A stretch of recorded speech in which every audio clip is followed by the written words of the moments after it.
ঘটনাটি যেভাবে শেয়ার করা হয়েছে ঠিক তেমনি আমি আপনাদের মাঝে উপস্থাপনা করছি। এখন সময়টা 2015। তখন আমার বয়স 25 হবে। আমার বাবা টুকটাক কবিরাজি কাজ করতেন। এখন ওনার বয়স হয়ে যাওয়াতে তিনি কবিরাজ কাজ করতে তেমন একটা সাহস পেতেন না এবং তেমন একটা করতেনও না। তো একদিন হঠাৎ মাঝরাতে আমার বাবা ঘুম থেকে চিৎকার দিয়ে ওঠে। চিৎকার দেওয়ার পর থেকেই উনি কেমন জানি হাঁপাচ্ছিলেন আর কি যেন মৃদুসুরে বিড়বিড় করে বলছিলেন। তেমন একটা বোঝা যাচ্ছিল না। বাবার এই অবস্থা দেখে আমার আম্মু তখন আমাকে পাশের রুম থেকে ডাক দেন। ডাক দেওয়ার পরে আমি গিয়ে দেখি আমার বাবার চোখগুলো অনেক বড় বড় হয়ে আছে এবং নিঃশ্বাসও নিচ্ছিলেন খুব জোরে জোরে। পরে তাকে ধীরে ধীরে সামলানোর পর তাকে জিজ্ঞেস করলাম, আব্বা আপনার কি হয়েছে, এমন করতেছেন কেন? আব্বা অনেকটা ভয় নিয়ে বললেন, ও আবারও ফিরে এসেছে। তখন আমি বললাম, ও কে আব্বা, আর কে ফিরে এসেছে? প্রথমে ভাবলাম ঘুমের মধ্যে উনি হয়তো কোনো খারাপ কোনো স্বপ্ন দেখেছেন। আমি তাকে বললাম, আপনি ঘুমিয়ে যান, হয়তো আপনি খারাপ কোনো স্বপ্ন দেখেছেন। আব্বাকে শান্ত করে আমি ঘুম পাড়িয়ে দিলাম। সেদিনের মতো রাতটা কোনোরকম পার হলো। পরের দিন ঠিক একই সময়ে আবারও একই অবস্থা। তবে আজকে তিনি আর হাঁপাচ্ছিলেন না। আজকে কেমন জানি খিঁচুনি দিচ্ছিলেন ঘুম থেকে উঠি, আর বলতে লাগলেন, ও মেরে ফেলবে আমাকে, পুরনো শত্রু আবার ফিরে এসেছে। ওনার খিঁচুনি দেখে আমরা ওনাকে দ্রুত মেডিকেলে নিয়ে যাই। মেডিকেলে নেওয়ার পর ডাক্তার আব্বাকে যা ট্রিটমেন্ট দেয়া দরকার তা দিলেন। তারপর সুস্থ হওয়ার পরে আমরা তাকে আবারও বাসায় নিয়ে আসি। এরপর বাসায় আনার পর আমি তাকে জিজ্ঞেস করি, কি হয়েছে আপনার, আপনি 2 দিন ধরে এমন অদ্ভুত আচরণ করতেছেন কেন? আর বারবার একটা কথাই বলতেছেন, সে ফিরে এসেছে, পুরানো শত্রু ফিরে এসেছে। আপনি কার কথা বলতেছেন আব্বা? পরে আব্বা বললেন, ও ফিরে এসেছে।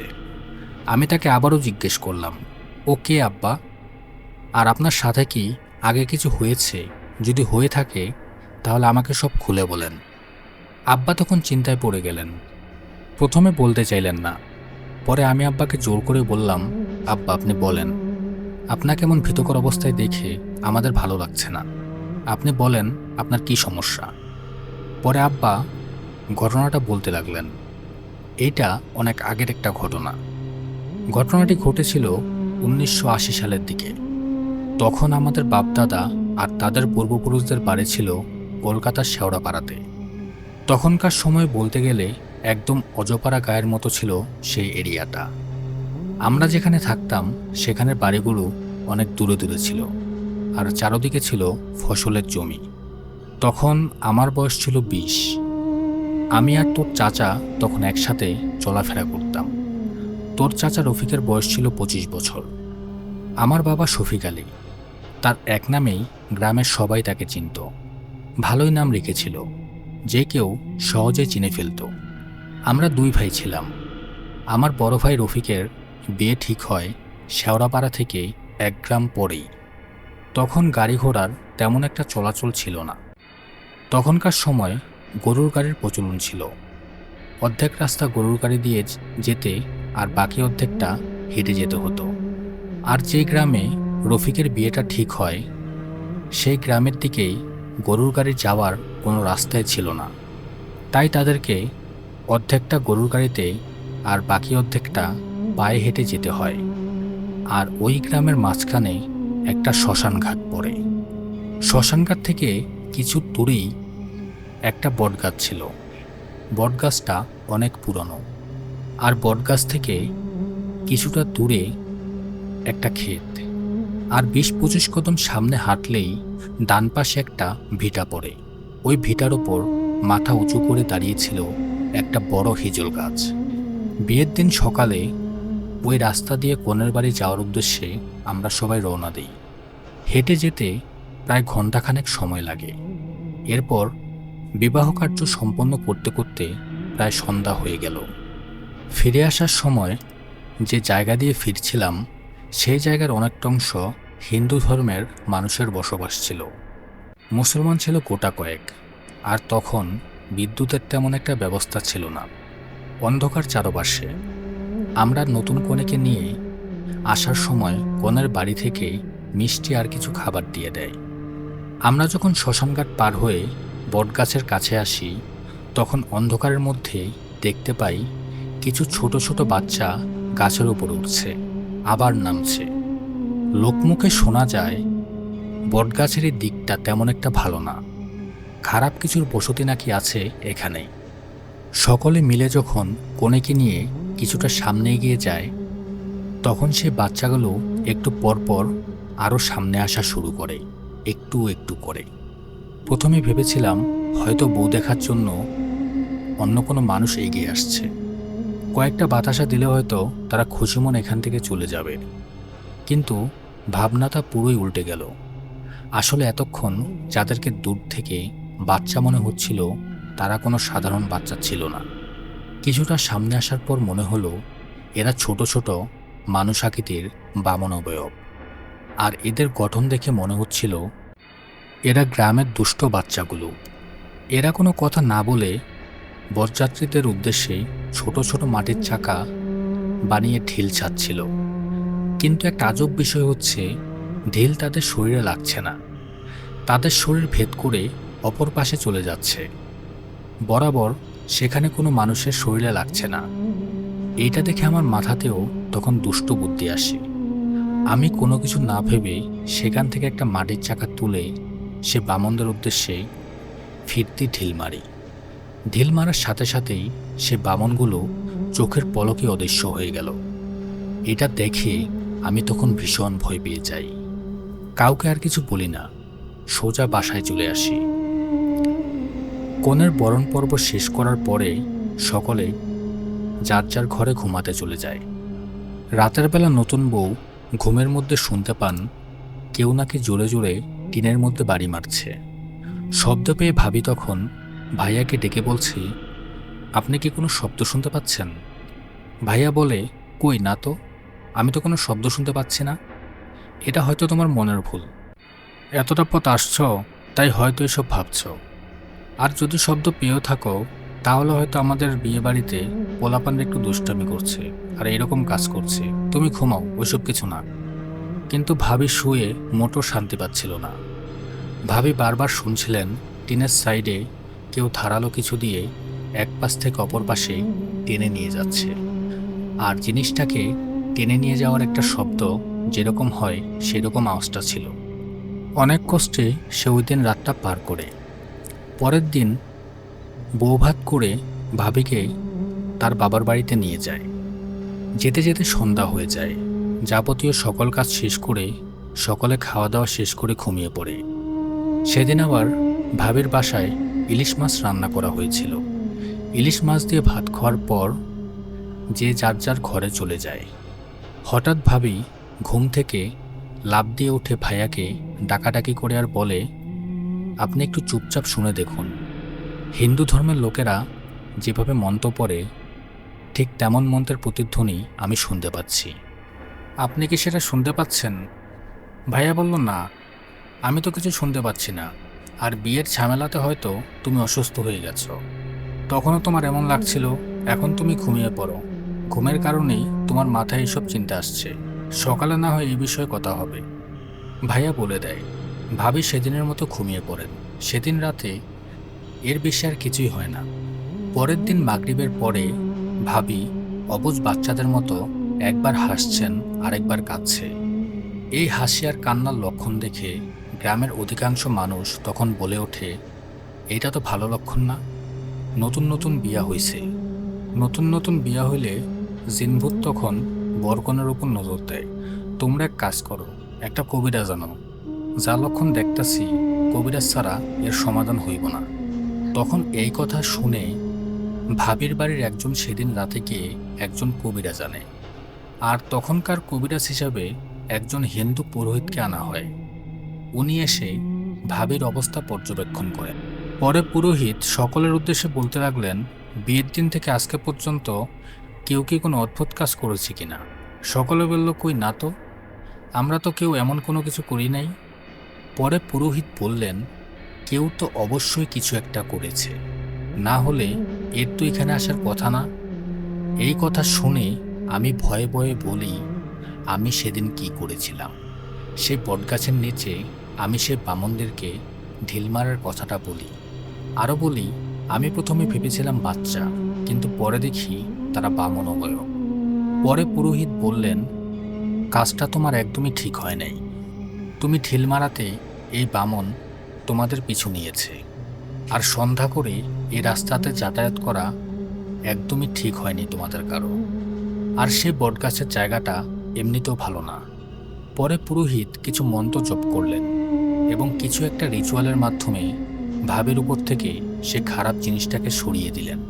পরে ভাবের আব্বা ওনাকে আবার জিজ্ঞাসা করলেন, এরা কারা, আর এরা যেহেতু এখানে এসেছে আর আপনি যেহেতু ওদেরকে আজকে তাড়িয়ে দিচ্ছেন, আর এটা কি পরবর্তীতে কোনো সমস্যা করবে? পরে পুরোহিত বললেন, আমার যতটুকু জ্ঞানের মধ্যে ছিল আমি চেষ্টা করেছি। আশা করি পরবর্তীতে আর তেমন কোনো সমস্যা হবে না, তবে নিশ্চয়তা দিতে পারছি না তারা আসবে নাকি আসবে না। আপনার মেয়ের উপর না আসলেও এই যে আমাকে তখন দেখে পুরোহিত বললেন, তুমি কিন্তু সেই কাজটা মোটেও ঠিক করো নাই, আবারও তোমাকে বললাম। তখন আমি আরও ভয় পেয়ে যাই। পরে পুরোহিত বলতে লাগলেন, আমি আমার বাপদাদা এবং তাদের পূর্বপুরুষদের কাছ থেকে শুনেছি সেখানে নাকি একজন জমিদার ছিল, যার নাম ছিল নিতাই চন্দ্র দাস। এই নিতাই চন্দ্র দাসের কোনো ছেলে মেয়ে ছিল না, আর এই নিতাই চন্দ্র দাস মারা যাওয়ার আগে ওনার যত ধন সম্পদ ছিল সেই সব উনি ওই বটগাছের নিচে চাপা দিয়ে রেখেছিল। আর এই ধন সম্পদ চাপা দেওয়ার জন্য একজন দাসীসহ দাসীর জোড়া সন্তানকে সে বলি দেয়। পরে সে বলির কারণে সে জিনদেরকে এখানে আটকে রেখে যায়, আর সেই থেকে ওই জিনগুলো এই ধন সম্পদের পাহারাদার হয়ে আছে। পরে আমি আর আমার ভাই এই কথাগুলো শুনে পুরোহিতকে বলি, আপনি যে এখন এগুলো সব বললেন, এগুলো কি আসলেই সত্যি? পুরোহিত বললেন, এগুলো যেহেতু আগের মানুষের মুখে মুখে ছিল, হয়তো সত্যি হলেও হতে পারে, আমি সঠিক জানি না। তবে আমার পূর্বপুরুষদের কাছ থেকে এমনটাই সবসময় শুনে এসেছি। সেই দিনের মতো পুরোহিত চলে যান। তারপর আমি, ভাই ও ভাবি আমরা আমাদের বাড়িতে চলে আসি। বাড়িতে আসার পর এই সব ঘটনা আমি আমার দুজন বন্ধুকে জানাই। এর মধ্যে আমার দুই বন্ধু ছিল হিন্দু। একজন বন্ধুর বাবা আবার পুরোহিত ধরনের, উনি তন্ত্রমন্ত্রের সাধনা করতেন। আমি একদিন রাতে গিয়ে আমার সেই বন্ধুদের বলি, এরকম বটগাছের নিচে নাকি ধন সম্পদ লুকানো আছে, চল আমরা এগুলো খুলে বের করি, আমরা আগে ঘুরে দেখি এগুলো আসল সত্য কিনা। পরে আমার এক বন্ধু বলল, পুরোহিত যেহেতু বলেছে হয়তো সত্যিও হতে পারে। আমি বললাম, কি বলিস, আসলে এসব সত্যি নাকি? পরে আমি একটা বুদ্ধি বের করি আর ওদের জিজ্ঞাসা করি, তোরা কি যাবি নাকি সেই ধন সম্পদ খুঁজতে? ওরাও বলে, চল, আচ্ছা যাব। আমি জিজ্ঞেস করি, তাহলে কবে যাবি? তখন একজন বলল, এখন তো গরমের দিন, যখন বৃষ্টি আসবে তখন না হয় আমরা যাব। বৃষ্টির দিনে মাটিগুলো নরম থাকবে আর খুঁড়তেও কোনো অসুবিধা হবে না। আর তাছাড়া এখন যদি গিয়ে আমরা মাটি খুঁড়ি তাহলে অনেক শব্দ হবে, শব্দ হলে মানুষজনও জেনে যেতে পারে, আর সেটা আমাদের জন্য সমস্যা। আর পরবর্তীতে কে জানে কি বিপদ হতে পারে। বৃষ্টির মধ্যে খুললে তেমন শব্দ হবে না আর মানুষও টের পাবে না। পরে আমি বললাম, আচ্ছা ঠিক আছে, বৃষ্টির সময় হোক, বৃষ্টি আসুক, আমরা তখনই যাব। এইভাবে কিছুদিন কেটে যাওয়ার পরে একদিন রাতে হঠাৎ বৃষ্টি নামে। আর যেহেতু আমরা বৃষ্টি আসার অপেক্ষায় ছিলাম আর পূর্বের প্ল্যান করে রেখেছিলাম, তাই আমরা সব পূর্ব প্রস্তুতি সম্পন্ন করে রেখেছিলাম। বৃষ্টি আসা মাত্রই আমরা সেখানে চলে যাব, এটাই ছিল আমাদের প্ল্যান। তো আকাশ যখন বৃষ্টির পূর্বাভাস দিচ্ছে তখন চারদিকে প্রবল বাতাস বইছে। তখন আমরা কোদাল শাবল নিয়ে বটগাছের দিকে আগাতে লাগলাম। সেখানে পৌঁছাতেই এক পর্যায়ে আকাশ থেকে ভারী বৃষ্টির ধারা নেমে আসে। বৃষ্টির পানিতে মাটি নরম হতে লাগলো, আস্তে আস্তে কাদা মাটিতে রূপ নিল। আমরা মাটি খোঁড়াখুড়ির কাজে লেগে গেলাম। তখন মনে হলো কেউ মুখে আজান দিচ্ছে। যেহেতু আশেপাশে সনাতন মানুষদের বসবাস ছিল, তাই মসজিদের তেমন ব্যবস্থা ছিল না। বটগাছ থেকে কিছুটা দূরে ছোটখাটো একটা মসজিদ ছিল, আর সেখান থেকে সম্ভবত আওয়াজটা আসছিল। যেহেতু তখন এশার ওয়াক্ত ছিল, আমরা ধরেই নিলাম এটা এশার আজানই হচ্ছে। তো আজান শেষ হওয়ার পরে আমরা আবারও মাটি খোঁড়া শুরু করলাম। মাটিতে যখন একটা কূপ দেই, তখন মনে হতে লাগলো পায়ের নিচের মাটি যেন কাঁপছে, আমরা যেন মাটির ভেতরে ডুবে যাচ্ছি। আর চারদিক থেকে কিছু শেয়াল জোরে জোরে চিৎকার করা শুরু করলো, বিকট চিৎকার। চারপাশের পরিবেশটা কেমন জানি লাগছিল। তখন মনে হচ্ছিল কেউ আমাদের দিকে আসছে। আমার বন্ধু বিজয় ছিল একটু ভীতু স্বভাবের। সে হুট করেই বলে উঠল, আশেপাশে থেকে এত শিয়াল কোত্থেকে আসলো? এরা এইভাবে ডাকতেছে কেন? আমি বললাম, তেমন কিছুই না, রাতের বেলা শিয়াল এমন থাকতেই পারে। তুই মাটি খুঁড়তে থাক, কোনো ভয় পাস না, খুঁড়ে দেখ কিছু পাস কিনা। একটা পর্যায়ে খুঁড়তে খুঁড়তে আমরা মোটামুটি 3-4 হাত পর্যন্ত খুঁড়ে ফেলি। এমন একটা সময় দেখি একটা ধাতব মুদ্রা জাতীয় কিছু একটা পাওয়া গেছে। বৃষ্টির পানিতে ধুয়ে দেখি মুদ্রাটা অনেক চকচকে লাগছে। সে ধাতব মুদ্রাটা হাতে নেওয়ার সাথে সাথেই বট গাছটা যেন বাতাসে একদম দুমড়ে মুচড়ে গেল।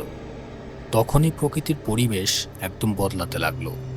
মনে হলো চারপাশ থেকে কিছু শিয়াল তাদেরকে ঘিরে ফেলেছে। এইসব দেখে ভয়ে একদম চিৎকার দিয়ে ওঠে।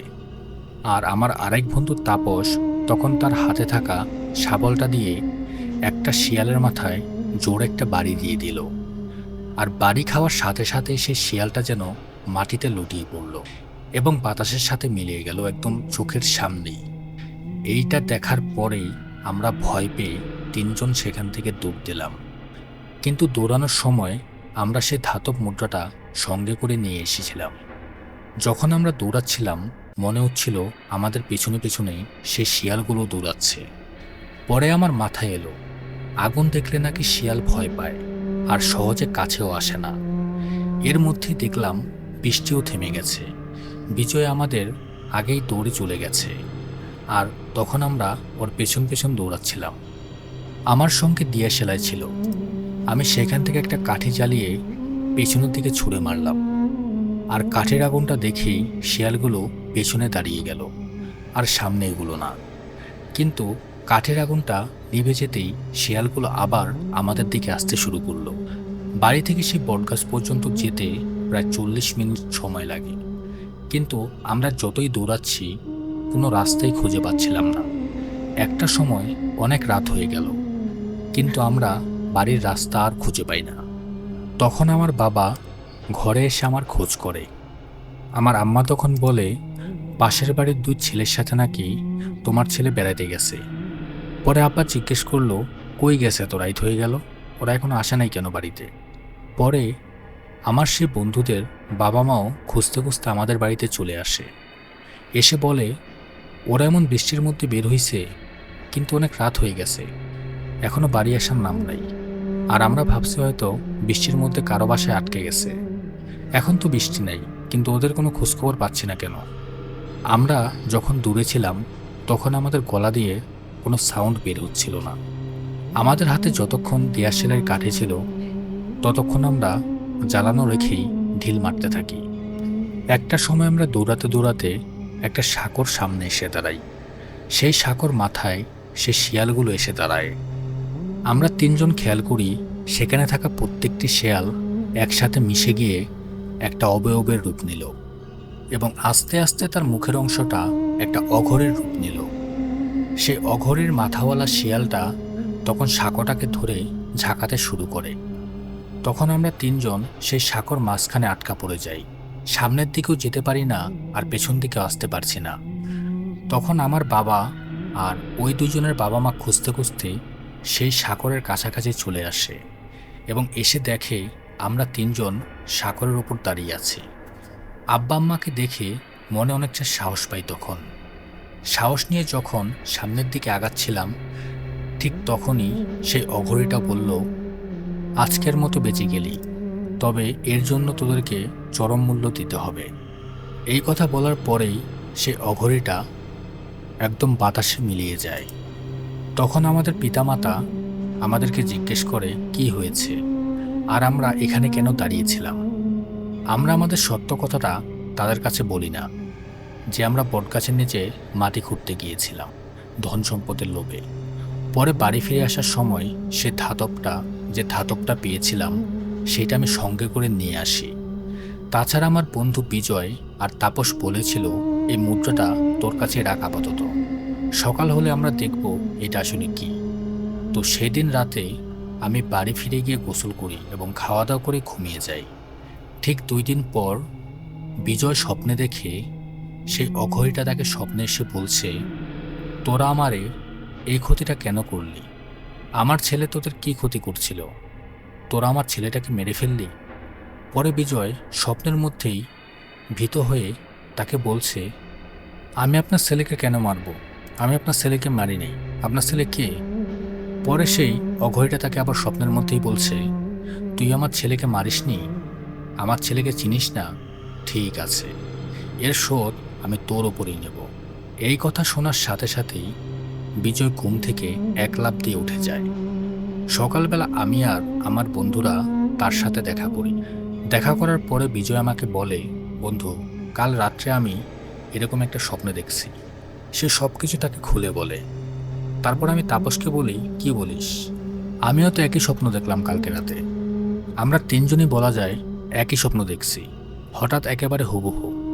পরে আমরা কথাটাকে হাস্যকরভাবে ভরিয়ে দিই আর বলি, ধুর, কি এসব স্বপ্ন দেখছি, তাও আবার একসাথে। এইসব স্বপ্ন কি আবার সত্যি হয় নাকি? আর যেহেতু আমরা এটা নিয়ে বেশি ভাবছি, এর জন্যে আমরা হয়তো একসঙ্গে স্বপ্ন দেখছি, এটা তেমন কিছু না। তারপর তাপস বলে, কাউরে এইসব কিছু বলার দরকার নাই। আর যদি বেশি ভয় লাগে তাহলে চল পুরোহিতের কাছে যাই, পুরোহিতের থেকে একটা ভয়ের তাবিজ নেই, তাবিজ নিলে হয়তো এটা ঠিক হয়ে যাবে। এমন স্বপ্ন আমরা দেখব না। তারপর আমরা সবাই মিলে পুরোহিতের কাছে যাই। পুরোহিত আমাদেরকে ঝাড়ফুঁক করে দেন। পুরোহিতের কাছ থেকে একটা তাবিজ পরা নিয়ে সেখান থেকে চলে আসি, কিন্তু আসল রহস্যের কথা পুরোহিতকে বলি না। তাবিজ নেওয়ার পর 2-3 দিন বেশ ভালোই কেটে যায়। এর মধ্যে আর কোনো সমস্যা হয় নাই। 2-3 দিন পর একদিন রাতে বিজয়ের বাড়ি থেকে অনেক চিৎকারের শব্দ আসতে থাকে। যেহেতু গ্রামের এলাকা, তাই বিপদে আপদে সবাই সবার খোঁজখবর আগে নেয়। সেই রাতে আমার বাবা গিয়ে দেখে বিজয়ের মুখ দিয়ে সাদা ফেনা বের হচ্ছে। উপায় না পেয়ে সেখানে একজন পুরোহিতকে ডেকে আনা হয়। পুরোহিত এসে আমার বন্ধুর অবস্থা খুবই খারাপ দেখে পুরোহিত বলছেন, এরে তো জিনে ধরছে, এর জন্য এই অবস্থা। এই কথা শুনে আমরা সবাই চিন্তায় পড়ে যাই। বিজয়ের বাবা বলেন, কিছু একটা ব্যবস্থা করুন পুরোহিত মশাই। পরে পুরোহিত তার নিয়ম অনুযায়ী কিছু রিচুয়াল পালন করে সে জিনটাকে কিছুটা নিয়ন্ত্রণে আনে। কিন্তু বিজয়ের ভেতর থেকে তখন অন্য একজন কথা বলছে। সে এক বিকট গলায় বলতে থাকে, আমি প্রতিশোধ নেব, আমি আমার প্রতিশোধ নিতে এসেছি। আমার এই ক্ষতি কেন করলো ওরা? ওরা কেন আমার ছেলেকে মারলো? আমার ছেলে ওদের কি করছিল? পরে পুরোহিত জিজ্ঞেস করে, ওরা তোর কোন ছেলেকে কি করছে আর কিসের জন্য তুই ওর পেছনে লেগেছিস? পরে বিজয়ের ভিতর থেকে সেই অবয়বটা বলছে, আমি বটগাছের নিচে থাকি এবং অনেক দিন ধরে থাকি। নিতাইচন্দ্র দাস একজোড়া দাসী আমার উদ্দেশ্যে বলি দিয়ে গেছে তার এই সম্পত্তি পাহারা দেওয়ার জন্য। ওরা 3 জন গিয়ে সেখানের মাটি খুঁড়ে সে ধন সম্পদ লুট করতে গিয়েছিল। তখন আমার ছেলে গিয়ে ওদেরকে বাধা দেয়। তখন ওদের মধ্যে একজন আমার ছেলেকে শাবল দিয়ে মাথায় বাড়ি দিয়ে হত্যা করে। পরে পুরোহিত মন্ত্র পড়ে আর বীজের উদ্দেশ্য করে বলে, কি করলে তুই যাবি? ওরা না হয় ভুল করে ফেলছে, যেহেতু ওরা জানতো না ওখানে তোদের বসবাস, ওদেরকে মাফ করে দে। ওদেরকে মাফ করার বিনিময়ে তুই কী নিবি সেটা বল। তখন সেই অঘরীর রাগান্বিত স্বরে বলছে, আমি ওদেরকে ছেড়ে দেব। কিভাবে ভাবলি? কিছুতেই আমি ওদেরকে ছাড়ব না, আমি ওদের ছেড়ে দেব না। ওরা আমার ছেলেকে মেরে ফেলছে, আমি ওদের 3 জনকে নিয়ে যাব। পরে পুরোহিত কিছু রিচুয়াল করে। পুরোহিত বিজয়ের সামনে একটা সার্কেল আঁকে, তারপর সেই সার্কেলের মধ্যে একটা কবুতর রাখে। কিছুটা শ্মশানের মাটি এবং সিঁদুর এই 3টা জিনিস দিয়ে সে একটা আসন করে বসে। মন্ত্রপাঠের অবস্থায় পুরোহিত কবুতরের গলাটা কেটে সে কবুতরের রক্তটাকে শ্মশানের মাটির উপর ফেলে, আর সে মাটি দিয়ে একটা পেন্টাগ্রাম আঁকে, সেটার ভেতরে বিজয়কে বসায়। অবশিষ্ট মাটিগুলো চারদিকে ছড়িয়ে দেয় এবং সিঁদুরগুলো চারপাশে ছিটিয়ে দেয়। পরে পুরোহিত তার মতো করে রিচুয়াল শেষ করে এবং সে জিনকে এক পর্যায়ে কাবু করে ফেলে। একটা সময় সে জিন যেতে রাজি হয়, আর যাওয়ার সময় সে কয়েকটা শর্ত দেয় আর বলে আমার নামে ভোগ দিতে হবে। আমি তখন একটা ছাগল পালতাম, কালো কুচকুচে রঙের। সেই জিনটা বলে আমার সেই ছাগলটা দিতে হবে, 2 হাঁড়ি মিষ্টিও লাগবে, আর সাথে কিছু মোরগও দিতে হবে। আর এগুলো নিয়ে সন্ধ্যার সময় ওই বটগাছের নিচে গিয়ে রেখে আসতে হবে এবং দিয়ে চলে আসার সময় পেছন দিকে কোনোভাবে তাকানো যাবে না। এবং সাথে সে আরও বলে দেয় এই কাজটা তাদের 3জনকেই করতে হবে, যেহেতু সেখানে মাটি খোঁড়ার কাজটা তারা করেছিল, তাই তাদের 3জনকে সেখানে গিয়ে সেগুলো রেখে আসতে হবে। এই কথা শুনে সকলে রাজি হয়, কিন্তু আমি আমার বাসায় আসার পরে আমার ছাগল দিতে রাজি হই না। পরে আমার বাবা আমাকে অনেক বকাবকি করেন। বকাবকির এক পর্যায়ে আমি ছাগল দিতে বাধ্য হই। পরদিন আমার বন্ধু তাপস বলে এত কষ্ট করে ছাগল পাললি, আর এই ছাগল এখন সে জিনকে ভোগ দিতে হবে। তখন আমি মাথায় জিদ নিয়ে বললাম দাঁড়া, দেখি কি করা যায়। পরের দিন আমরা 3জন মিলে সেই জিনিসগুলো বটগাছের নিচে নিয়ে যাই। আর সে জিন যাওয়ার সময় বলে গিয়েছিল আমাদের সাথে অন্য কেউ যেতে পারবে না। আমরা 3জন সেখানে যাওয়ার পরে সে ছাগলটাকে একটা গাছের সাথে বেঁধে রাখি এবং মোরগগুলোর পা বেঁধে মাটিতে ফেলে দিয়ে আসি। মিষ্টির হাড়গুলো সেখানে রেখে আসি। বটগাছের ডান দিকে প্রায় 30 কদম দূরে একটা হিজল গাছ ছিল, যেটার কথা আগেই বলেছি। আমরা 3জন সেখানে গিয়ে বসি আর ভাবি আজকে দেখা যাক এখানে কি ঘটে, আজকে আমরা এখানে দাঁড়ায় দেখুন। মনে এরকম জেদ কাজ করছিল সবার, যে এখানে কি হয় আর এগুলা কে নিতে আসে, আসলে কিছু হয় নাকি সব মিথ্যা কথা। তো যাওয়ার পর আমরা সেখানে অপেক্ষা করতে থাকি। আমাদের সাথে ছোট ছোট কিছু পাথরও ছিল, যদি কোনো বিপদ হয় তাহলে ঢিল মারব। আমরা সন্ধ্যা পর্যন্ত সেখানে অপেক্ষা করি।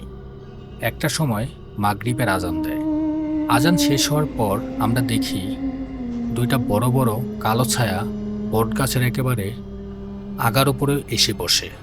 কিছুক্ষণ পর তারা আস্তে আস্তে আবার নিচের দিকে নেমে আসে, অনেকটা যেমন চিতা বা হিংস্র কোনো প্রাণী গাছ থেকে বেয়ে উপর থেকে নিচে নামে আবার নিচ থেকে উপরে ওঠে, ঠিক তেমনটাই।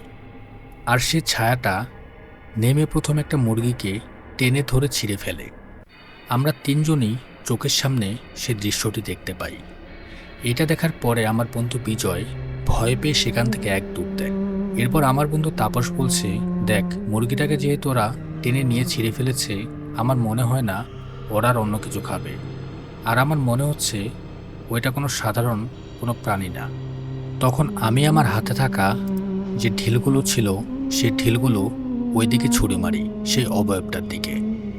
ঢিলটা গিয়ে সে অবয়বটার গায়ে লাগে, লাগার সাথে সাথেই মাটিটা যেন পুরোটা কেঁপে ওঠে। মাটি কাঁপতে শুরু করলে তাপস বলতে থাকে এই কাজটা মনে হয় না আমরা ঠিক করলাম, আমরা আবারও কোনো ভুল করছি। আর এটা সাধারণ কিছু না, এটা নিশ্চয়ই খারাপ কিছু, চল আমরা এখান থেকে পালাই। এই কথা বলেই আমরা 2জন এখান থেকে এক দৌড় দিই। তখন দৌড়াতে দৌড়াতে আমরা পেছন থেকে শুনতে পাই কেউ একজন ভারী গলায় বলছে তোদের এবার আর ছাড়ব না, এবার আর তোদের কোনো ক্ষমা নাই, আমি তোদের দেখেই নিব, যেখানে পালানোর পালা, আমি আসবো, আর এবার তোদের আর রক্ষা নাই, তোদেরকে অনেক সুযোগ দিছি, আর না। এই কথা বলার সাথে সাথেই কেমন একটা কান্নার আওয়াজ চারপাশে ভেসে আসে। আমি তখন এক দৌড়ে বাসায় চলে আসি। আসার পরে আব্বা আম্মা আমাকে জিজ্ঞেস করে সব কিছু ঠিক আছে কিনা এবং ঠিকভাবে কাজগুলো করছি কিনা। তখন আমি তাদের কিছুই বলি না। ওই দিন রাতে আর কিছুই হয় না, আমি আমার মতো করে ঘুমিয়ে পড়ি। এই বিষয়টা নিয়ে কাউকে কিছুই বলি না। পরের দিন সন্ধ্যাবেলা বিজয়ের বাবা মা কান্না করতে করতে আমাদের বাসার দিকে দৌড়ে আসে এবং এসে বলছে বিজয়কে নাকি তার ঘরের মধ্যে সিলিং ফ্যানে ফাঁস লাগা অবস্থায় পাওয়া গেছে। এই কথা শুনে আমরা সেখানে যাই। আমরা সেখানে গিয়ে দেখি পুরো অবস্থাটা সত্যি একদম ভয়াবহ। মানুষ ফাঁস লাগা অবস্থায় মারা গেছে। বিজয়ের মা বাবা একদমই অবাক। হঠাৎ করে এইভাবে তার ছেলে কেন গলায় ফাঁস দিয়ে মারা গেল। পরে বাড়িতে কয়েকজন আশেপাশের লোক এসে লাশটি নিচে নামায়। নিচে নামার পর আমি দেখি বিজয়ের চোখ মুখে তখনও ভয়ের ছাপ। চোখগুলো বড় বড় হয়ে উল্টে আছে, মুখ দিয়ে লালা বের হচ্ছে, এমনকি তার শরীরের কিছু কিছু জায়গায় আঘাতের দাগও ছিল। পরে ধর্ম অনুযায়ী বিজয়কে দাহ করানো হয়। পরের দিন বিজয়ের পরিবার আমাকে এবং তাপসকে ধরে জিজ্ঞেস করে, তোমরা বটগাছের ওইখানে কি করেছিলে? তখন আমরা তাদেরকে সব কিছু খুলে বলি। আমরা সেখানে দেখার জন্য গিয়েছিলাম যে আসলে সেখানে কি হয়। আমরা গিয়ে আর সেখান থেকে আসিনি, বরং দূর থেকে সব কিছু লুকিয়ে লুকিয়ে দেখতে চেয়েছি, এমনকি সেখানে ঢিলও দিয়েছি। তাদের কথা শুনে সবাই অনেক অবাক হয়ে গেল এবং বলে, তোমাদের জন্যই আজকে একজন মারা গেছে, আর সামনে আমাদের জন্য কি অপেক্ষা করছে তা কারোই জানা নেই। সেদিন সবাই চুপ হয়ে যায়। পরের দিন সন্ধ্যাবেলা তাপসের বাড়ির পাশে একটি পুকুরে তাপস গোসল করতে আসে। হঠাৎ করেই সে অজ্ঞান হয়ে পুকুরে পড়ে যায়। তাপসের বাবা অনেকক্ষণ খুঁজে না পেয়ে তাকে পুকুরের পাড়ে বেহুশ অবস্থায় খুঁজে পেয়ে তাকে বাড়িতে নিয়ে আসে। এরপর তাপস সবাইকে বলে, আমি পুকুরে গোসল করতে গিয়েছিলাম।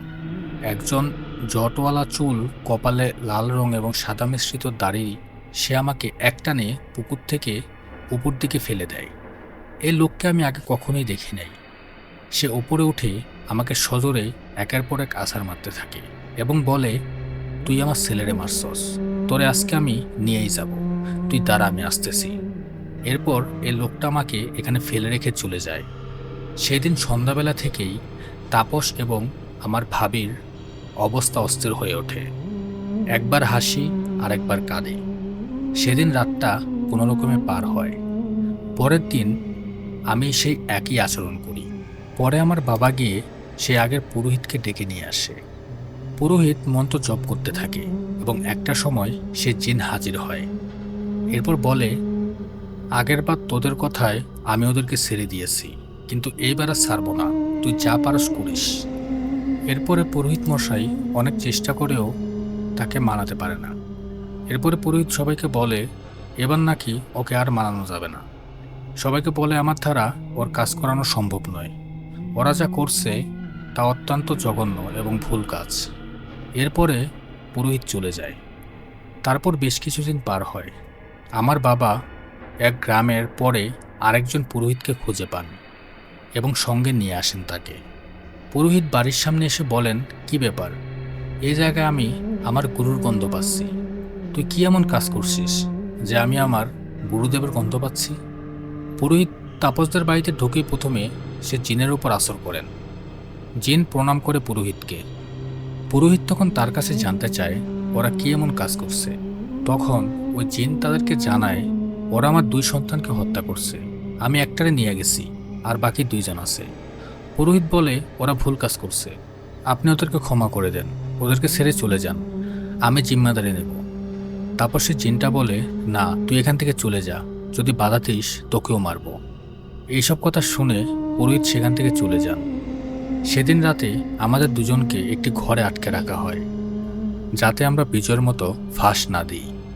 পরের দিন আমার বাবা এবং তাপসের বাবা মিলে সে পুরোহিতের কাছে আবার যায়। পুরোহিতের কাছে জোর করে সমাধান চায় এবং জিজ্ঞেস করে এর থেকে বাঁচার উপায় কী। পরে পুরোহিত মশাই তাদেরকে বলে, ওদের কাছে যেটা আসছে সে জাদুটনার ব্যাপারে খুবই এক্সপার্ট। ওনার নাম হচ্ছে ভৈরবনাথ।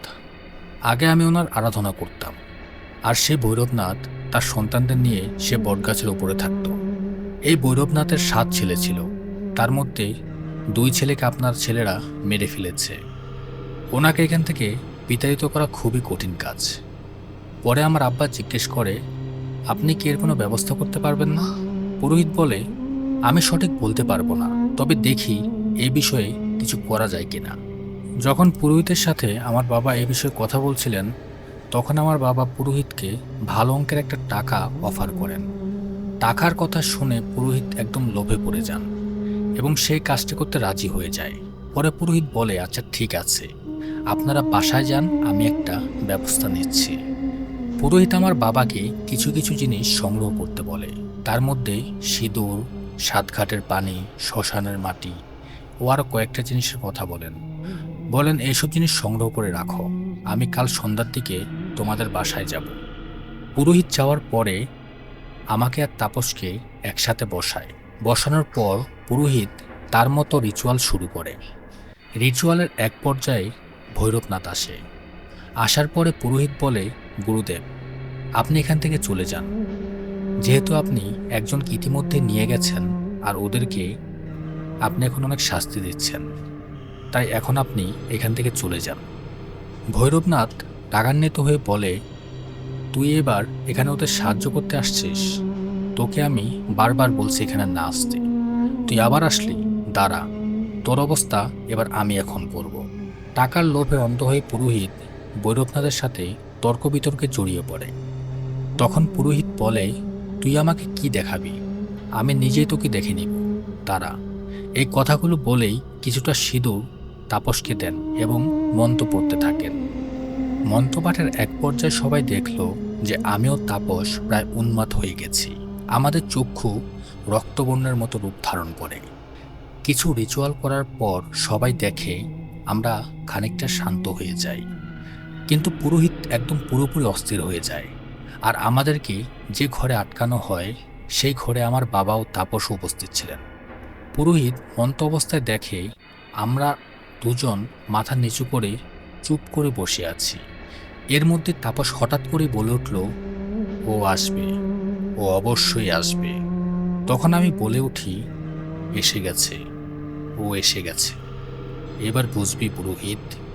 হঠাৎ করেই লাগানো দরজাটা ঠাস করে খুলে যায় এবং ঘরটা কেমন জানি নিস্তব্ধ হয়ে যায়। তখন মনে হয় কিছু একটা ঘরের ভেতরে প্রবেশ করল। ঘরের ভেতরে একটা মাজার ছিল। সে মাজারের দিকে পুরোহিতকে কেউ জোরে টেনে নিয়ে যায়। পুরোহিতের সাথে মনে হলো কেউ ধস্তাধস্তি করছিল। ধস্তাধস্তির এক পর্যায়ে দেখা গেল একটা অদ্ভুত শক্তি পুরোহিতকে উপরে তুলে একদম বাইরে ছুঁড়ে ফেলে দেয়। পুরোহিতকে বাইরে ফেলে দেওয়ার পর আমি আর তাপস উৎসবে হাসতে থাকি এবং পুরোহিতকে উদ্দেশ্য করে বলি, নিজেই তোমার মৃত্যু ডেকে নিয়েছ, এখনও সুযোগ আছে, চলে যাও এখান থেকে। পরে পুরোহিত অস্বীকার করে যে সে আর এই কাজ করতে পারবে না, যদি করে তাহলে তার মৃত্যু অবধারিত হবে। এই বলে সে শেষবারের মতো সেখান থেকে চলে যায়। যাওয়ার পর আমার বাবা লক্ষ্য করেন যে পুরোহিতের শরীরে অনেক আঘাতের দাগ রয়েছে, গাল কাটা রক্ত বেরোচ্ছে, বিভিন্ন জায়গায় হালকা হালকা রক্তবিন্দুও দেখা যায়। পুরোহিত চলে যাওয়ার পর সবাই একসাথে শুনতে পায় যেন পুকুরে ঝাঁপ দিলেন এমন একটা শব্দ, ঠিক যেভাবে কেউ পুকুরে ঝাঁপ দিচ্ছেন সেই শব্দটাই।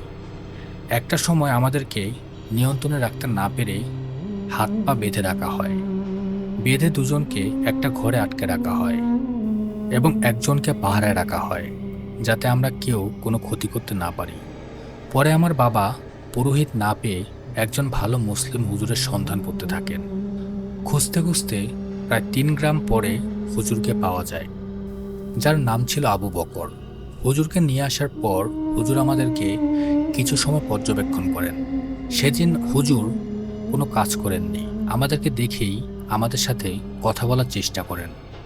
কিন্তু আমরা দুজন হুজুরকে দেখে তাকে বলি, কিরে, তুই আবার কেন আসলি? তুই কি আমাদের হাতে মার খাওয়ার জন্য আসলি? হুজুরের সাথে নানান কথাবার্তা হলো। পরে হুজুর বললেন, ঠিক আছে, আমি আজকের মতো যাই, খবর নিয়ে পরে আপনাদের সাথে যোগাযোগ করব। আমি খবর নিয়ে দেখব আসলে সমস্যাটা কোথায়। এরপরে হুজুর নিজে এসে বলে যে ওদেরকে যে প্রজেক্ট করেছে ওর 7 ছেলে, ওরা প্রায় 200 বছর যাবৎ ওই বটগাছে থাকে। ওদেরকে কোনো একজন জমিদার নিতাইচন্দ্র দাস তার ধন সম্পদ সুরক্ষিত রাখার জন্য তন্ত্রমন্ত্রের দ্বারা এদেরকে এখানে আটকে রেখেছিল। জমিদার বড় নিকৃষ্ট কাজ করেছিলেন। জমিদারের 2 জন দাসী ছিল এবং তাদের 2টা সন্তান হয় এবং একটা সময় জমিদার ভাবতে থাকেন যেহেতু তার কোনো সন্তান ছিল না, তাই এই বিশাল ধনসম্পদ সে কাকে দিয়ে যাবে, এবং তা নিয়ে তিনি একজন তান্ত্রিকের শরণাপন্ন হন। তান্ত্রিক তখন জমিদারকে একটা উপায় বলে দেয়। ধনসম্পদ সুরক্ষিত রাখার জন্য তান্ত্রিক তাকে বলে যে 2জন নবজাতককে এখানে বলে দিতে হবে। জমিদার তখন তান্ত্রিকের পরামর্শ অনুযায়ী সে দাসের ওপর নজর রাখা শুরু করে। একদিন রাতে সুযোগ পেয়ে জমিদার তার কিছু লোক নিয়ে দাসীদের 2 সন্তানদের ঘুমন্ত অবস্থায় তুলে নিয়ে যায়। দাসীরাও তার পিছনে পিছনে ছুটতে থাকে। এক সময় তারা তান্ত্রিকের হাতে 2টা বাচ্চাকেই তুলে দেয়। তান্ত্রিক তখন তন্ত্রবিদ্যার মাধ্যমে জমিদারকে বলে যে বাচ্চাগুলোকে এখনই বলে দিতে। জমিদার তখন তান্ত্রিকের কথা মতো 2টা বাচ্চাকে একসাথেই বলে দিয়ে দেয়। এইটা দেখে সে 2জন দাসী একদমই সহ্য করতে পারে না। নিজের চোখের সামনে নিজের সন্তানের এরকম নির্মম দৃশ্য কারো পক্ষেই সহ্য করা সম্ভব না। দাসী জমিদারকে জানায় সে সকাল হলেই তারাই খবরটা গিয়ে সবাইকে জানিয়ে দেবে।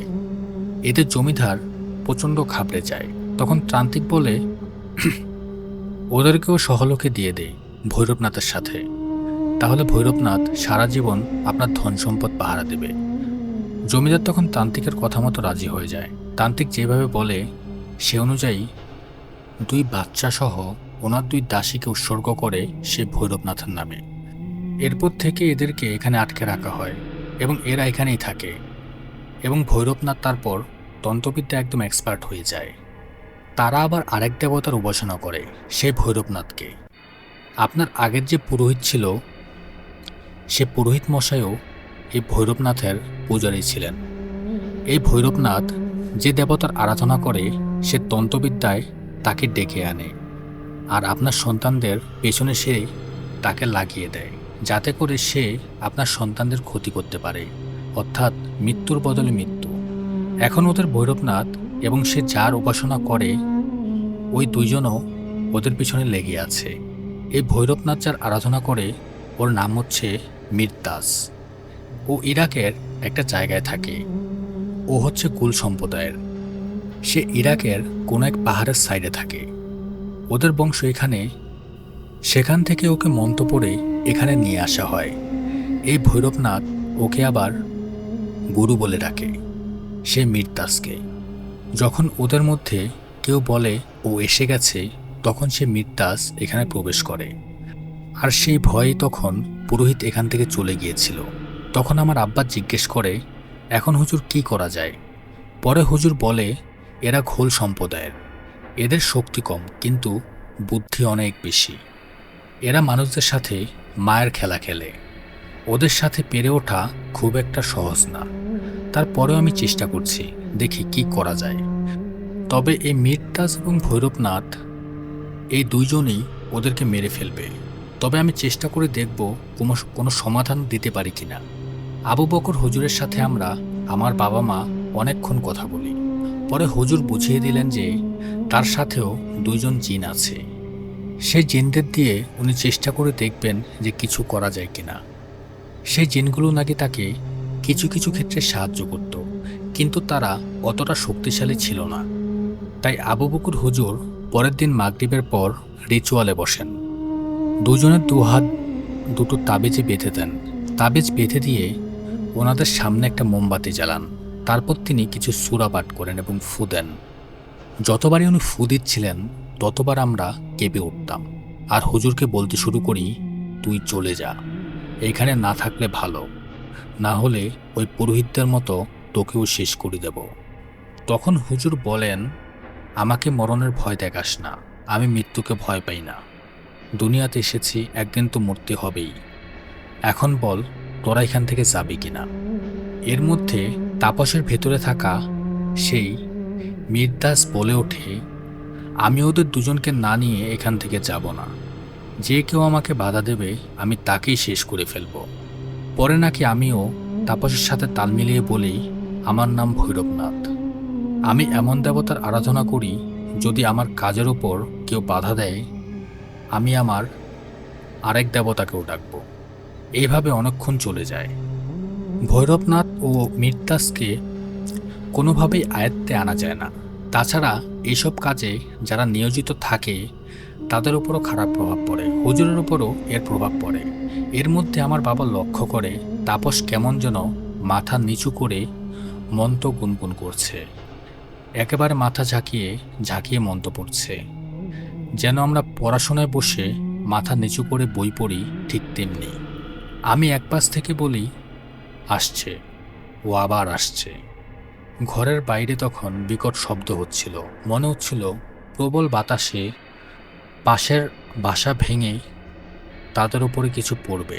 ঠিক সেই মুহূর্তেই আগের বারের ন্যায় দরজা ঠাস করে খুলে যায়। আগের বারের পুরোহিতের মতো হুজুরকেও কেউ শূন্যে তুলে একইভাবে বাইরে নিয়ে ছুরি ফেলে দেয়। হুজুরের গাল, হাত, শরীর কেটে যায়। হুজুরের সাথে যে দুইটা জিন ছিল, সে দুইটা জিন তখন সেখানে হাজির হয় এবং তাকে সাহায্য করতে চায়। কিন্তু হুজুর দেখে এই জিনকে মির্তাজে মারা শুরু করে। এইটা দেখে অপর জিন সেখান থেকে পালিয়ে যায়। হুজুরের সাথে থাকা জিন দুটো শক্তিতে দুর্বল ছিল। ঘরের ভিতর এমন শব্দ হয়, আমার বাবাও কয়েকজন ঘরের ভিতর প্রবেশ করে। সবাই এসে হুজুরকে বিপর্যস্ত অবস্থায় দেখে কোনো রকমে তাকে সে ঘর থেকে বের করে অন্য ঘরে নিয়ে গিয়ে দরজা বন্ধ করে দেয়।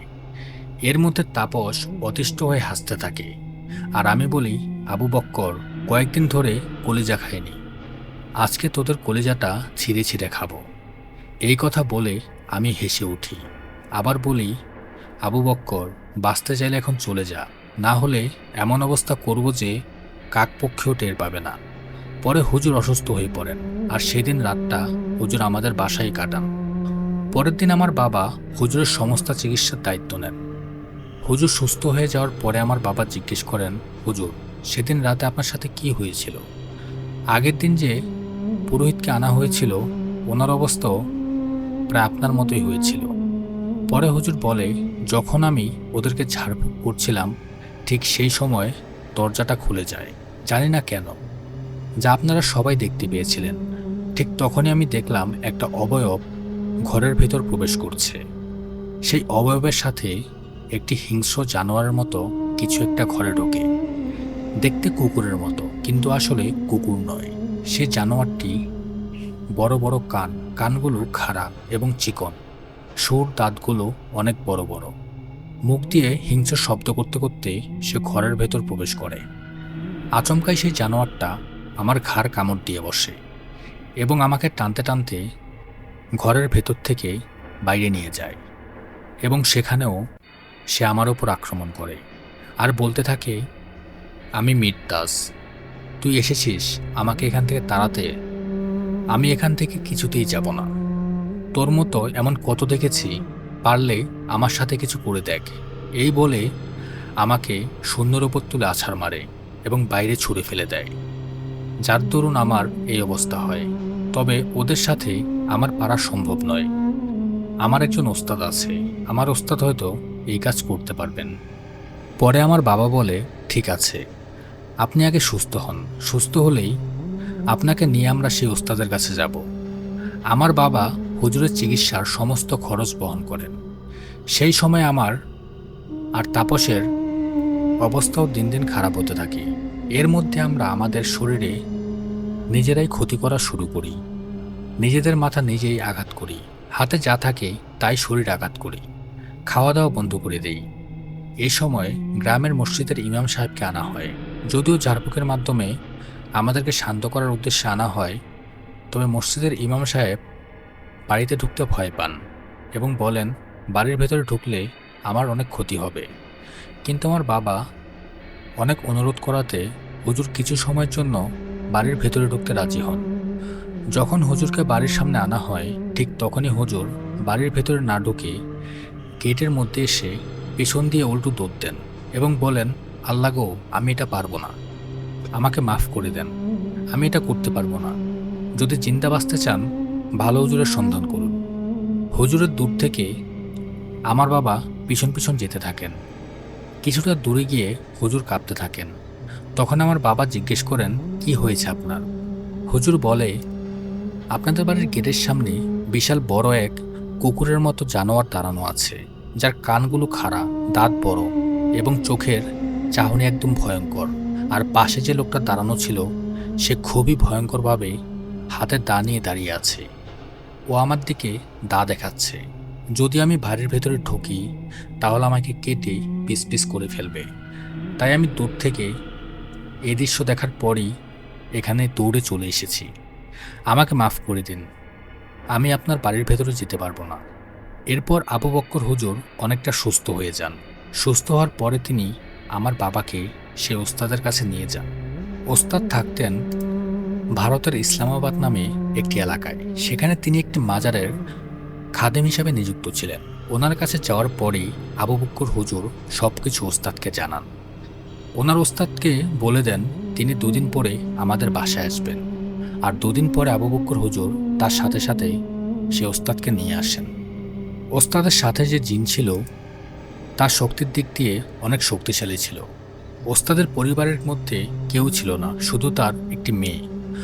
ওস্তাদ তখন আমার বাবাকে বলেন, আমি আপনাদের কাজ করতে পারি, তবে আমার একটা শর্ত মানতে হবে।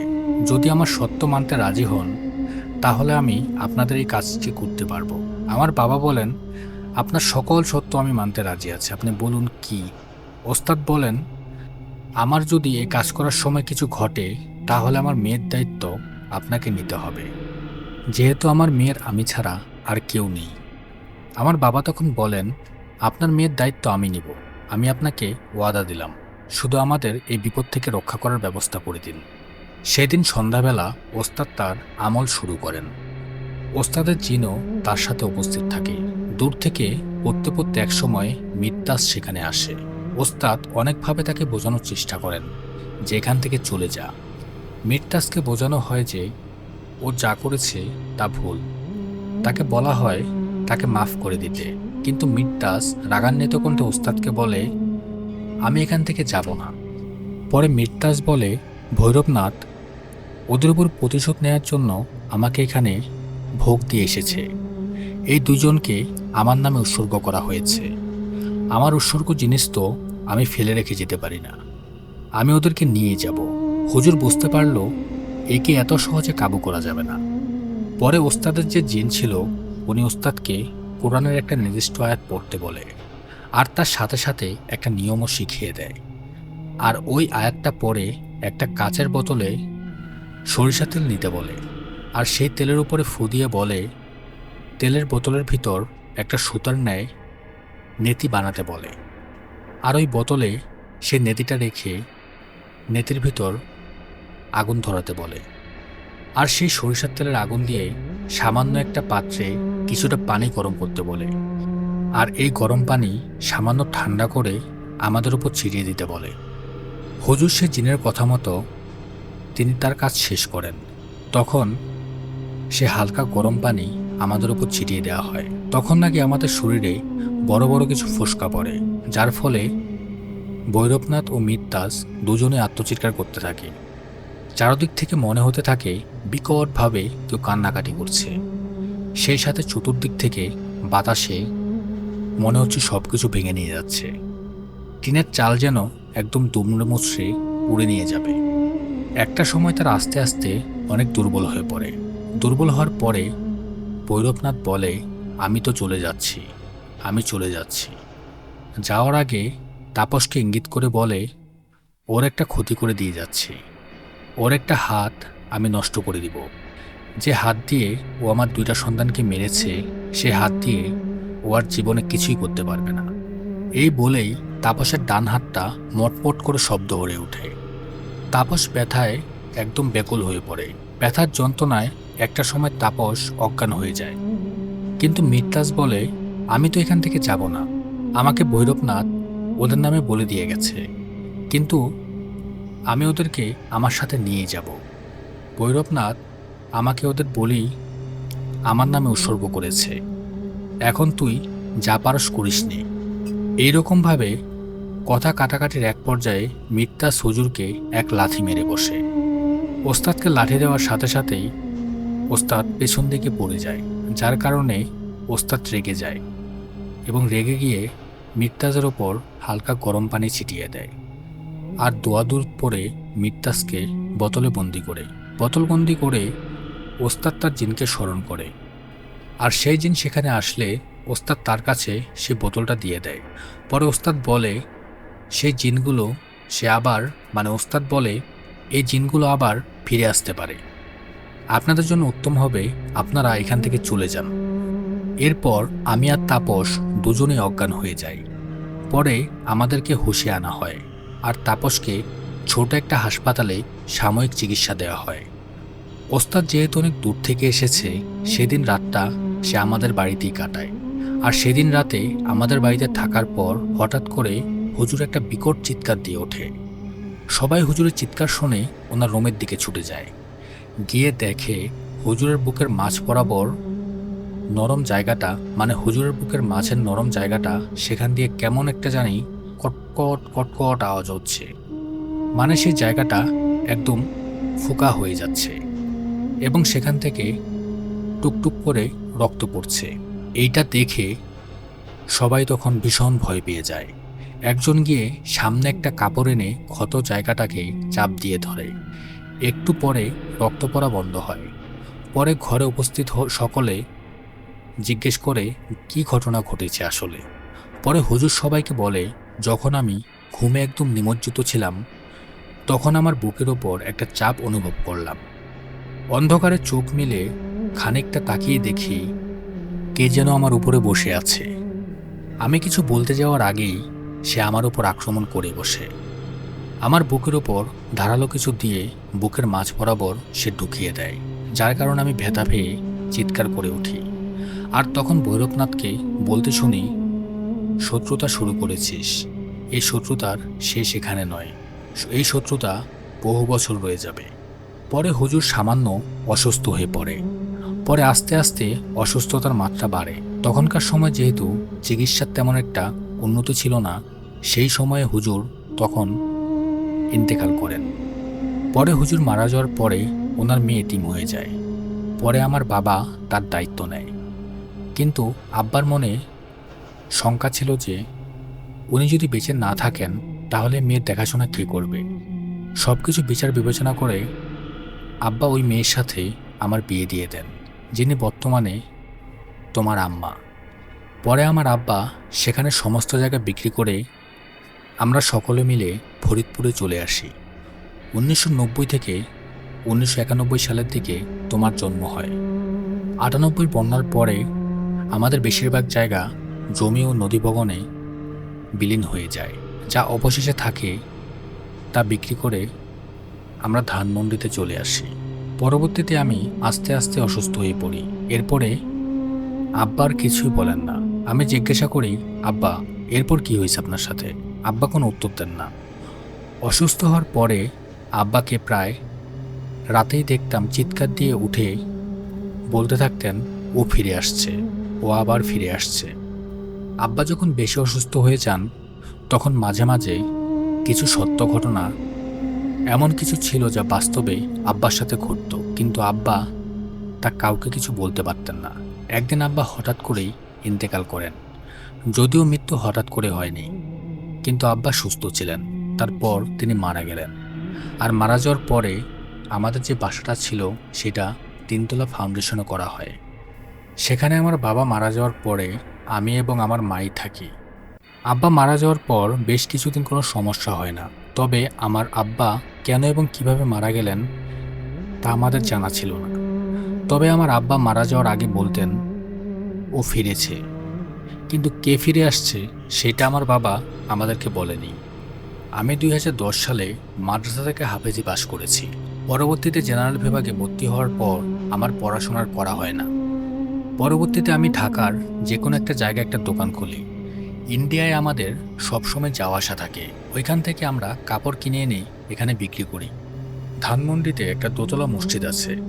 কিছুদিন যাওয়ার পর আমি শুধু হিন্দুদের মতো মন্ত্র পাঠ করার শব্দ পেতাম। এরকম শব্দ করে যে মন্ত্র পড়া হয় ঠিক তেমন শব্দ শুনতে পেতাম। পরে আমি আমার আম্মাকে বলি যে, আম্মা, আমি রাতে এক সময় মন্ত্র পড়ার শব্দ প্রতিদিনই শুনতে পাই। আপনি কি কোনো কিছু মন্ত্র বা অন্য কিছু শুনতে পান? আম্মু বলল, কই না তো, আমি তো এরকম কিছুই শুনতে পাই না। কিছুদিন হবে তোর আব্বা মারা গেছে, তুই হয়তো একটু বেশি চিন্তা করছিস, তাই হয়তো একদম উল্টাপাল্টা শব্দ আসে। এইভাবেই মা আমাকে সান্ত্বনা দিতেন। তো এইসব নিয়ে আমাকে চিন্তা করতে মানা করলেন। এইভাবে কিছুদিন কেটে গেল, কিন্তু মন্ত্রের আওয়াজ সবসময়ই আমার কানে আসতে থাকতো। এরকম শব্দ শোনার পর বিষয়টা আমি আমার বন্ধুকে জানাই। আমার বন্ধু বলে, তেমন কিছুই না, ওগুলো সব মনের ভুল। একদিন আমি দোকানদারি করছিলাম। আমার দোকানে দুজন সেলসম্যান আছে। দোকানদারি করতে করতে একটা সময় আমি পুনরায় সে মন্ত্র পড়ার শব্দ শুনতে পাই এবং হঠাৎ করে খেয়াল করি মার্কেটের ভেতর থেকে আমার দোকান থেকে খানিকটা দূরে একজন অঘরী টাইপের লোক দূরে দাঁড়িয়ে আছে। ও আমার দিকে তীক্ষ্ণ নজরে তাকিয়ে আছে, আর আমাকে দেখেই সে দাঁত বের করে হাসছে। আমি ওই দিকে অপলক দৃষ্টিতে তাকিয়ে থাকি। আমি যেন আমার চোখ আর তার থেকে ফিরে নিতে পারছিলাম না। খানিকক্ষণ পরে আমার সেলসম্যান আমাকে ধাক্কা দিয়ে বলে, ভাই, ওইদিকে কি দেখেন? আমি সেলসম্যানকে উদ্দেশ্য করে বলি, ওরে দেখো না, ওইখানে একটা লোক দাঁড়ায় আছে, কেমন অঘরী ধরনের। আর এই অঘরী ধরনের লোক মার্কেটের ভিতর কি করে ঢোকে? এসব কি ধরনের লোক মার্কেটে ঢুকেছে, কেউ কি দেখেনি?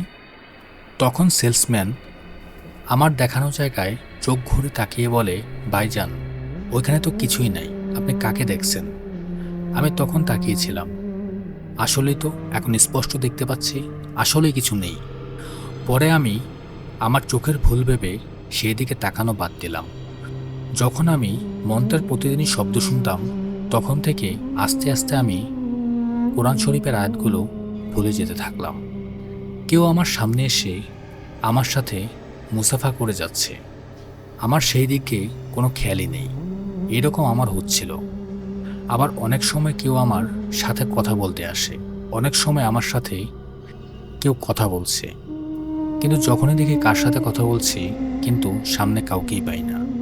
আমি কোনো গাড়ির সামনে দিয়ে যাচ্ছি, গাড়ি হর্ন দিচ্ছে, সেটাও আমি শুনতে পেতাম না।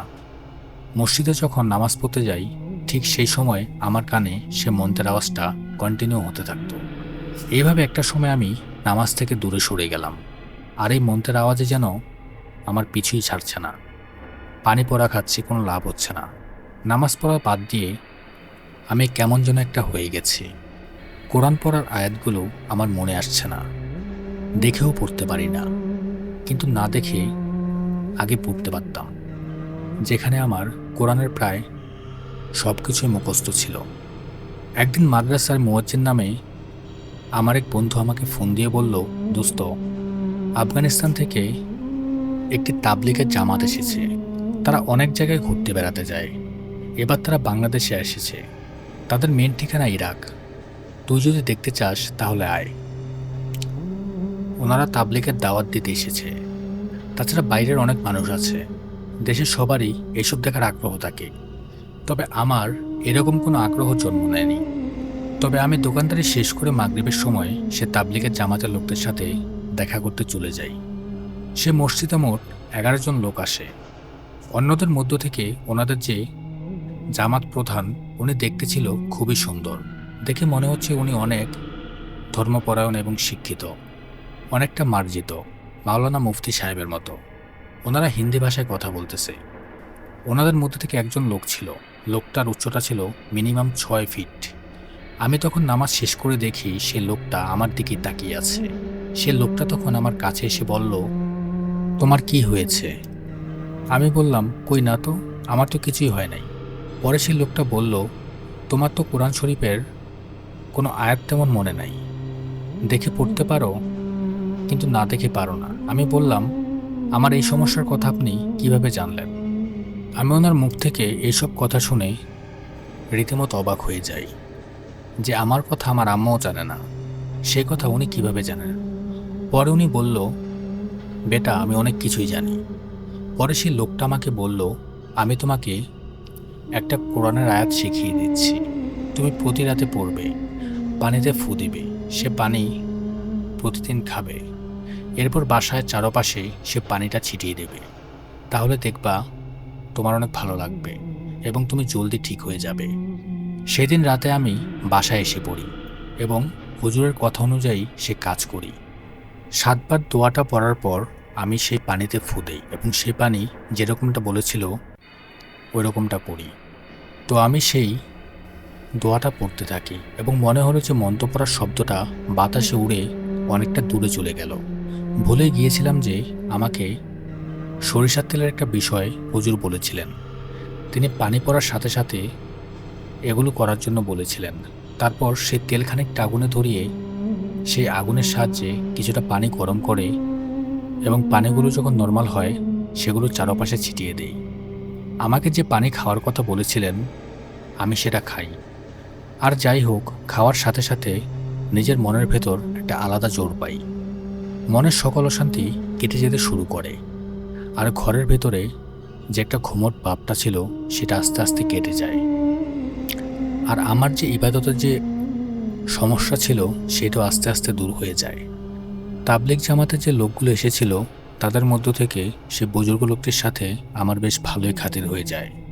তিনি মুরব্বী ছিলেন, আমাকে এই কাজগুলো করতে বলেছিলেন। আমি পরের দিন তাকে জিজ্ঞেস করলাম, আপনার নাম কি? উনি বললেন ওনার নাম আশরাফ। আবার অনেকে আমাকে পাগড়িওয়ালা বলে ডাকে, মানে সেই লোকটা বলছে তখন আমাকে। আমি তখন বললাম, অনেক সুন্দর নাম আপনার। আমি যখন আশরাফের সাথে কথা বলছিলাম তখন দেখি দূর থেকে জামাতের প্রধান আরেকজন ছিলেন, তিনি আমার দিকে তাকিয়ে হাসছেন। আশফাকের সাথে কথার শেষ পর্যায়ে আমি সে জামাতের প্রধানের কাছে যাই। তাকে গিয়ে জিজ্ঞেস করলাম, আপনি আমাকে দেখে হাসলেন কেন? তখন জামাত প্রধান কথা ঘুরিয়ে বললেন, না এমনিতেই কিছু না। তখন বললাম, কিছু তো কারণ অবশ্যই আছে, আপনি তো আর এমনি এমনি হাসেননি, আপনার হাসার মধ্যে অবশ্যই কোনো না কোনো একটা রহস্য লুকিয়ে আছে। পরে জামাত প্রধান তিনি বললেন, যখন সময় হবে তখন তুমি আপনা আপনি বুঝতে পারবে। 7 দিন পর সে জামাতটা চলে যায়। এরকম কিছুদিন যাওয়ার পরে একদিন ফজরের আজানের সময় আমি মনে করে নামাজ পড়ার জন্য উঠি এবং আমি অজু করে গেট থেকে বের হয়ে মসজিদের উদ্দেশ্যে রওনা দিই। মসজিদ থেকে আমার বাসা খানিকটা দূরে। যখন আমি মসজিদের উদ্দেশ্যে রওনা দিই ঠিক তখনই একটা লোক দেখি কিছুটা দূরে দাঁড়ানো। সেই লোকটা আমাকে জিজ্ঞেস করলো, কি ভাই, আপনি মসজিদে যাচ্ছেন? আমি বললাম জি। উনি বললেন, আসেন আমিও আপনার সাথে যাব। লোকটার সাথে কথা বলতে বলতে আমি সামনের দিকে এগোচ্ছিলাম। আমার তখন লোকটার দিকে ধ্যান ছিল। আমি সামনের দিকে যখন আগাচ্ছিলাম তখন একটা সময় খেয়াল করি সে লোকটা আমার থেকে খানিকটা সামনে চলে গেছে। তবে এতক্ষণ তো আমার বরাবরই ছিল, এখন আমার দিকে কিছুটা সামনে চলে যায় সে। পরে আমি তাকে জিজ্ঞেস করলাম, কি ভাই, এত তাড়াহুড়া করে কি মসজিদে যাচ্ছেন নাকি? জামাত পৌঁছে গেছে নাকি নামাজের? উনি আর কোনো কথার উত্তর দিলেন না। ওনাকে ডাক দিলাম, উনি আর কোনো কথাই বললেন না। পরে দেখলাম যে উনি সামনে গিয়ে দাঁড়িয়ে আছেন। দাঁড়িয়ে লোকটা আমার দিকে পেছনে ঘুরে তাকালেন। ঘুরে দাঁড়ানোর পরে আমি খেয়াল করলাম ওনার চেহারার পরিবর্তন হচ্ছে। দেখলাম উনি আস্তে আস্তে অঘরীর এক রূপ ধারণ করলেন। যখন রূপ পরিবর্তন করে ফেললেন তখন সে আমাকে দেখে ভীষণ বিভৎসভাবে দাঁতগুলো বের করলে হেসে দিল। এটা দেখে আমি ভয় পেয়ে পেছনের দিকে দৌড় দিই। দৌড় দেওয়ার পরে তাবলিগে সে জামাতের যিনি প্রধান, অর্থাৎ যিনি দ্বিতীয় প্রধান, মানে যে প্রধান আমাকে সাহায্য করছিল, তার সাথে আমার ধাক্কা লাগে। তখন আমার মাথায় ঢুকে যায়, এ লোক তো কিছুদিন আগে এখান থেকে চলে গেছে, তাহলে এ লোক আবার এখানে কিভাবে এলো? পরে আমি আশফাককে দেখে পেছনে ঘুরে তাকাই, দেখি সে অঘরী সেখান থেকে বাতাসে মিলিয়ে গেল। যখন আমি পেছনে তাকিয়ে অঘরীকে দেখার চেষ্টা করি এবং পুনরায় সামনের দিকে তাকাই তখন দেখি আশফাক নেই। আমি তখন অবাক হয়ে যাই, কি ঘটছে এগুলো? আমি ভাবতে থাকি কি করে দুইজনে একসাথে গায়েব হয়ে গেল, কি ঘটছে আমার সাথে এগুলো? এটা ভাবতে ভাবতে আমি যখন সামনের দিকে তাকাই তখন আমি দেখলাম যে আমি মসজিদ থেকে অনেকটা দূরে চলে এসেছি। পরে আমি বাসার দিকে রওনা দিই, ভাবি হয়তো নামাজের ওয়াক্ত শেষ। বাসায় আসার পর আমি শুনতে পাই ফজরের আজান দিচ্ছে। তখন আমি ভাবি, তাহলে এতক্ষণ আমার সাথে কি হয়েছে? যদি এখনই মাত্র আজান দেয়? আর আমি কখনো এটা ভাবতে পারি না যে কিছু একটা ঘটেছিল আমার সাথে। হয়তো কিছু একটা ঘটেছে বা ঘটতে চলেছে আমার সাথে। যাই হোক, মাথায় ঢুকছে আবার মাথায় ঢুকছেও না যে আমি বাসা থেকে বের হলাম কখন। সব কিছু বাদ দিয়ে আমি সরাসরি বাসায় চলে যাই। বাসায় যাওয়ার পরে আমি আম্মুকে সব কিছু খুলে বলি। আমার আম্মু তখন আমাকে বলে, এগুলো কিছুই নেই, এগুলো সব কিছুই তোমার মনের ভুল। তুমি যেহেতু তোমার বাবার কাছ থেকে সব কিছু শুনেছ, তাই হয়তো এগুলো তোমার মনে দানা বেঁধেছে। আমি বললাম, ঠিক আছে, এসব সত্য না হলেই ভালো। পরের দিন আমি রাতে ঈশার নামাজের সময় মসজিদে যাই। সেখানে আমার হাফেজ বন্ধুকে সব কিছু খুলে বলি, আর এটাও বলি যে আমি আশফাককে যেরকম দেখেছি। তখন আমার বন্ধু বলে, এই নামে তো কেউই সেই জামাতে ছিল না। পরে আমি আশফাকের কিছুটা বিবরণ দিই। লম্বা একটা লোক, যার মাথায় পাগড়ি। কালকে রাতেও আমি তাকে দেখেছি। আমার বন্ধু বলে, তারা তো মোট 10 জন আসছে, আর 10 জনের মধ্যে আশফাক নামের কেউ ছিল না। কিন্তু আমি বলি, না, ওইখানে 10 জন না, ওইখানে ছিল 11 জন। আমি রীতিমতো অবাক হয়ে রইলাম আমার বন্ধুর কথা শুনে। আমি দেখলাম যে সেখানে 11 জন ছিল, কিন্তু আমার বন্ধু বলছে 10 জন। পরে আমার বন্ধু বলল, না, তোমার কোথাও ভুল হচ্ছে, এখানে 10 জনই ছিল। মসজিদের ভিতরে সিসি ক্যামেরা ছিল। তখন আমার হাফেজ বন্ধু বলল, ঠিক আছে, আয়, তোকে সিসি ক্যামেরা দেখাই। পরে সিসি ক্যামেরার রেকর্ড চেক করে দেখলাম যে আমি কথা বলছি ঠিকই, তবে আমার সামনে তখন সেই মুহূর্তে কেউ ছিল না। আমি টোটালি হাওয়ার সাথে কথা বলছিলাম। এটা দেখার পরপরই আমার মাথায় যেন আকাশ ভেঙে পড়ল। তখন আমার হাফেজ বন্ধু বলল, তুই নিজের চোখেই দেখ, তুই একা একাই কথা বলছিলি, আর তুই হয়তো কোনো কিছু ভুল দেখেছিস, যার জন্য এখন এই ধরনের উল্টাপাল্টা কথা বলছিস। পরে হাফেজ বন্ধু এটাই বলল, হয়তো তার বাবা যেহেতু আগে কবিরাজের কাজ করত, তাই হয়তো তার সাথে ভালো কিছু জিন ছিল, সেটা এখন তোর কাছে আসতে যাচ্ছে। আমি আর কোনো কথা না বাড়িয়ে সরাসরি বাসায় চলে আসি। কিছুদিন এইভাবে কেটে গেল। এর মধ্যে আশফাক আমাকে যে আমলটা দিয়েছে সেটা আমি কন্টিনিউ করতে থাকি। আমল করার পর থেকে আমার আর কোনো সমস্যা হচ্ছিল না। মন্ত্রের আওয়াজটা সেটাও আমি আর শুনতে পাচ্ছিলাম না। এভাবে কিছুদিন যাওয়ার পরে একদিন আমি রাতে শুনতে পাই বাইরে থেকে কেউ একজন আমাকে ডাকছে, এমনকি দরজায় টোকা দিচ্ছে। আমি দরজা খোলার পর দেখি সে আশফাক এসেছে। এরপর আশফাক বলল, যে ওস্তাদ মারা গেছে আমি সেই ওস্তাদের সাথেই থাকতাম, মানে তোমার আম্মুর বাবার সাথে থাকতাম। তারপর সে আরও বলল, আমি তোমার বাবার সাথেও ছিলাম, কিন্তু তারপর আমি কিছুটা তার থেকে দূরে থাকার কারণে তোমার বাবাকে তারা মেরে ফেলে। তখন আমি বলি, আমার বাবা যখন মারা গিয়েছিল তখন আমার বুকের মাঝখানে যে নরম জায়গাটা থাকে সেখানে খানিকটা ফুটা ছিল।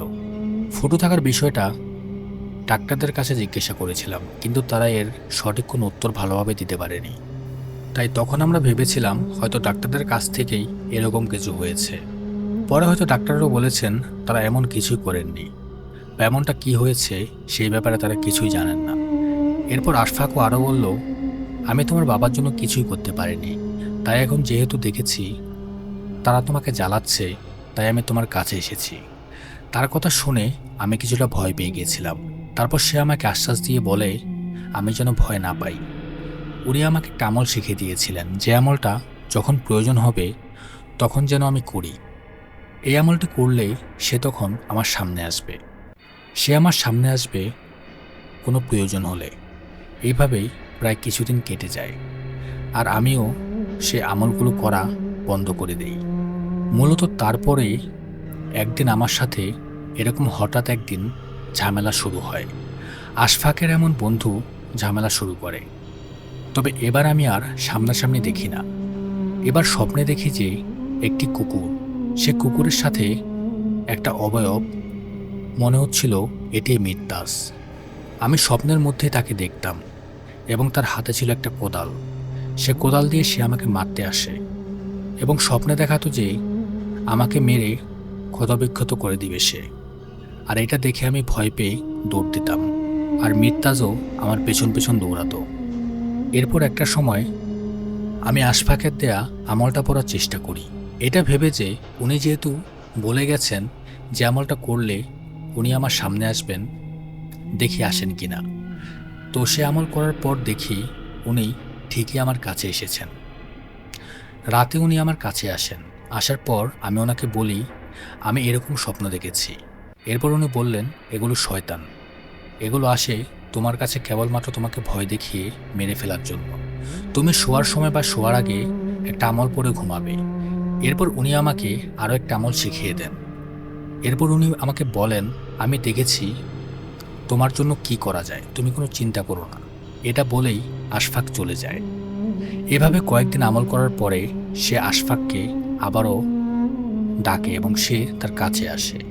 এবার কাছে এসে আশফাক তাকে বলে, তুমি যাকে স্বপ্ন দেখতে তারা আসলে ঘুল সম্প্রদায়ের, আর সেই যে বৈরবনাথ ছিল আমি তাকে আটকে ফেলেছি। সে আর কখনোই ফিরে আসবে না। সে তার আগের জায়গায়, সে বটগাছের নিচেই চলে গেছে। আর তার ভুল সে বুঝতে পেরেছে, কিন্তু ভুল সত্ত্বেও যে মিথ্যা, সে আবারও ফিরে আসতে পারে। তারা খুবই খারাপ জাতি, তারা তাদের প্রতিশোধ নেবেই। এরপর আমি বললাম, তারা কেন প্রতিশোধ নেবে? আমি তো তাদের কোনো ক্ষতি করি নাই। উত্তরে আশফাক বলে, তোমার বাবা তাদের কোনো ক্ষতি না করলেও সে ভৈরবনাথ তোমার বাবাকে মেরে ফেলেছে, তাই তারা তোমারও পিছু ছাড়বে না। তারা খুবই খারাপ জাতি। মানুষদের সাথে যখন তারা শত্রুতা করে তখন তাদের বংশসহ নির্বংশ করে দেয়। তখন আমার মনে কৌতূহল কাজ করে। আমি আশফাককে জিজ্ঞেস করি, তাহলে আপনি কোন জাতি, আর আপনার বাড়ি কোথায়, আর আপনি কী জন্য এখানে এসেছেন? প্রশ্নের জবাবে আশফাক বলে, আমিও তার মতো একসময় কাফের ছিলাম। আমি আবারও জিজ্ঞেস করলাম, তাহলে আপনি এরকম পরিবর্তন হওয়ার কারণটা কি? তখন আশফাক বলল, এটা অনেক আগের ঘটনা। আমি বললাম, তাহলে কি আমাকে কিছুটা বলা যায় না? আশফাক তখন মুচকি এসে বলল, আচ্ছা ঠিক আছে, শোনাবো একদিন, আজকে চলে যাই। আমি তোমার কাছে কয়দিন পরে আসব, তখন তোমাকে বলবো। তোমাকে আমার আর টাকা লাগবে না, আমি নিজেই একা চলে আসব। তারপর থেকে আশফাক আমাকে যে আমলটা দিয়ে গিয়েছিল সে আমলটা করে আমি সবসময় ঘুমাতাম এবং ঘুম থেকে ওঠার পরেও সে আমলটা করতাম। পরে কিছুদিন পর আশফাক আবার আসে। আমি আশফাককে জিজ্ঞেস করি, আচ্ছা এবার তো অনেকদিন হলো, এবার আপনি তো আপনার নিজ থেকে এলেন, এখন কি আপনি বলতে পারেন যে আপনার সাথে কি হয়েছিল? জবাবে সে জিন অর্থাৎ আশফাক বলল, একটা সময় আমি খারাপ ছিলাম। ইরাকের এক লোক বেশ আলেমদার, ওনার নাম ছিল আশফাক। সে আশফাকের ওপর কালো জাদু করেছিল। ইরাকের এক শয়তানতান্ত্রিক, ইরাকের কোনো তান্ত্রিক কালো জাদু আমাকে সে আশফাকের ক্ষতি করার জন্য পাঠায়। তখন আমার অন্য একটা নাম ছিল। আমি যখন তার কোনো ক্ষতি করতে যেতাম তখন আমি দেখতাম প্রতিদিন রাতে সে কোরআনের তেলাওয়াত করত। ওনার আমল আর কোরআনের তেলাওয়াতের ফলে আমি ওনার কাছে যেতে পারতাম না, তার কোনো ক্ষতিও করতে পারতাম না। আর ওনার আশেপাশে গেলে আমার শরীর খুব জ্বালাপোলা করত, মনে হতো কেউ আগুন দিয়ে দিয়েছে আমার শরীরে। একদিন সে আশফাক কোনো কারণে কোরআন তেলাওয়াত করতে পারেনি সেদিন রাতে। তারা আবার একটা বাচ্চা ছিল। আমি সেদিন রাতে সে বাচ্চাটির আমি আমার নিজের হাতে নিয়ে গলা টিপে মেরে ফেলি। যেহেতু আমি আশফাকের কোনো ক্ষতি করতে পারছিলাম না, তাই তার কলিজার টুকরার ওপর আমি আমার রাগটা মেটাই। এটা করার পরে নিজেই নিজের কাছে আমার অনেক খারাপ লাগতে থাকে সে মাসুম বাচ্চাটার জন্য। প্রায় সময় আমি যেতাম আশফাকের ক্ষতি করতে, কিন্তু একদিন সে আশফাক আমাকে যে কোনো একটা সময় এরকম আটকে ফেলে। এরপর সে আশফাক আমাকে জিজ্ঞেস করেছিল, তুমি আমার ছেলেকে কেন মেরেছ? এটা বলেই সে হাউমাউ করে কাঁদতে থাকে। আর এইটা দেখার পর আমার মনে তার জন্য ভীষণ মায়া হয়। তখন আমি তাকে বলি, এক তান্ত্রিক তোমার ওপর কালো জাদু করেছিল, তাই আমি তোমার কোনো ক্ষতি না করতে পেরে তোমার বাচ্চার ক্ষতি করি। তুমিও আমাকে মেরে ফেলো। যদি তুমি আমাকে মেরে না ফেলো তাহলে আমি আবার তোমাকে মেরে ফেলবো। পরে সে আশফাককে বলে, আমি তোমাকে মারব না, আমি তোমাকে ছেড়ে দিলাম, আর রক্তের বদলে রক্ত নেওয়ার অধিকার আমাদের নেই। এরপর সে আমাকে ছেড়ে দেয়। এইভাবে আমি প্রতিদিন তার কাছে যেতাম তার ক্ষতি করার জন্য, কিন্তু তার কোরআন তেলাওয়াত আমাকে এতটাই মুগ্ধ করত যে আমি তার কোনো ক্ষতি করতে পারতাম না। আস্তে আস্তে আমার মন নরম হতে লাগলো তার প্রতি। নিজের মনে একটা অনুতাপ হতে লাগলো যে আমি তার সন্তানকে কিভাবে মেরে ফেলতে পারলাম, আর সে কিনা আমাকে ছেড়ে দিল, আমার কোনো ক্ষতি করলো না। আমার মনে প্রশ্ন জাগতে লাগলো, আসলে কেন সে আমাকে মারল না। এইভাবে আমি একদিন আশফাকের কাছে যাই। আমি তাকে জিজ্ঞেস করলাম, আমি যে তোমার ছেলেকে মেরে ফেললাম, তুমি আমাকে কিছুই করলে না, তার কারণ কি? এরপর আমার প্রশ্নের জবাবে আশফাক একটা হাসি দিয়ে বলল, আমাদের ধর্মে রক্তের বদলে রক্ত এটা বিশ্বাস করে না, এই জন্যই আমি তোমাকে মাফ করে দিয়েছি। আশফাকের কথায় আমি প্রভাবিত হয়ে যাই এবং এভাবে আমি সে আশরাফের কাছ থেকে যাই। আশফাকের সাথে থেকে আমি তার সাথে প্রতিদিন কোরআন তেলাওয়াত শিখতাম এবং তা নিয়মিত করতাম।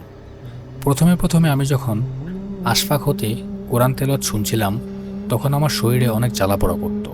তবে আস্তে আস্তে আমার শরীরের জ্বালাপোড়া কমতে লাগলো। আমার মনের ভেতরে একটা ভালো লাগা কাজ করলো। এরপর একটা সময় আমি আশফাককে জিজ্ঞেস করি, আমি এখন থেকে তার সাথে থাকতে চাই এবং তার পথ অনুযায়ী চলতে চাই। এরপরে সে তার নামে রেখে দেয়। পরবর্তীতে আমার নাম থাকে পাগড়িওয়ালা। এরপরে আমি ভালো পথে চলে আসি এবং সব ধরনের খারাপ কাজ থেকে বিরত রাখি নিজেকে। যাই হোক, তারপর সে আশফাক তিনি অনেকক্ষণ ধরে আমার সাথে কথা বলতে থাকেন। তখন কথা প্রসঙ্গে মিরতাজের কথা আসে। মিরতাজকে যে ওস্তাদের জিন আটকে রেখেছিল, সেই জায়গায় পরবর্তীতে কনস্ট্রাকশনের কাজ করার কারণে পাইলিংয়ের কাজ করার সময় মিরতাজকে বোতলবন্দি করা থেকে বোতলটি সেখানে থাকা অবস্থায় ভেঙে যায়। আর ঠিক সেই মুহূর্তে মিরতাজ সেখান থেকে মুক্ত হয়ে গিয়েছিল। মিরতাজ মুক্তি পাওয়ার সাথে সাথে তোমার বাবাকে আসে মারার জন্য। এতদিন যেহেতু সে আটক অবস্থায় ছিল, তাই সে মুক্তি পাওয়ার পরেই তোমার বাবার উপর হামলা করে। এরপর কিছুদিন পর সে আশফাক মিরতাজকে কোনোভাবে আবারও বন্দি করে। আশফাকের সাথে আরও দুজন জিন আছে। আশফাকের সাথে থাকা আরও দুজন জিন এখন আমার সাথেই থাকে। আমার সাথে থেকে তারা টুকটাক কাজ করে আমাকে সাহায্য করে। কিছুদিন আগে আমি একটা কাজ করতে গিয়েছিলাম এবং কাজ করতে গিয়ে গলার ভেতরে ব্যথা পাই। তখন থেকে আমার গলায় একটু সমস্যা হয়। আমার জন্য সবাই দোয়া করবেন। এটাই ছিল আমার ঘটনা। প্রিয় শ্রোতাবৃন্দ, আজকের এপিসোডটি আপনাদের কাছে কেমন লেগেছে সেটা অবশ্যই কমেন্ট করে জানাবেন। এবং আমাদের চ্যানেলটিও কিন্তু নতুন, তাই অবশ্যই আমাদেরকে সাবস্ক্রাইব করে আমাদের পাশে থাকুন। আপনিও কিন্তু চাইলে আপনার সাথে ঘটা কোনো ঘটনা বা আপনার জানা কোনো ঘটনা আমাদেরকে পাঠিয়ে দিতে পারেন bhutergram@gmail.com এই ইমেল অ্যাড্রেসে। আমরা চেষ্টা করব আপনার ঘটনাটি শেয়ার করার জন্য। সবাই ভালো থাকুন। দেখা হচ্ছে পরের কোনো ঘটনায়।